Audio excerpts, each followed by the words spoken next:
Tea time. Not that type of tea. Earlier this week, there was an uproar when the government decided to ban threesomes. Three ways. Three people gatherings. 1 to 3, going with the notion that 2 is a couple and 3 is a crowd, which they later adjusted to 7 people. What a quantum leap. But politicians have a gift of creating problems only they can solve so they can emerge heroes.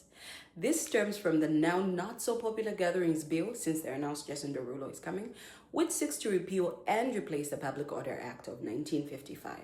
Today, I will not be interpreting the law, as we all did a good job of that this week. Zambians can shapeshift into anything, and this week we were all lawyers. I almost called my neighbor counsel the other day. Overall, this is what I have to say. Anything that threatens public gathering and freedom of expression should be scrutinized to the T.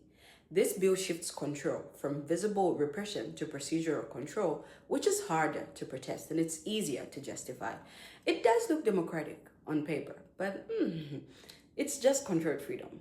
It's like telling us you cannot gather, but you can gather correctly, approved, adjusted, contained.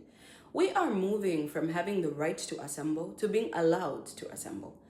I firmly believe that the pinnacle of democracy is participation. Participation with evident civic vitality. But here we have sections such as 4, which are masking enforcement reality. Section 6 to 8 keeps power centralized.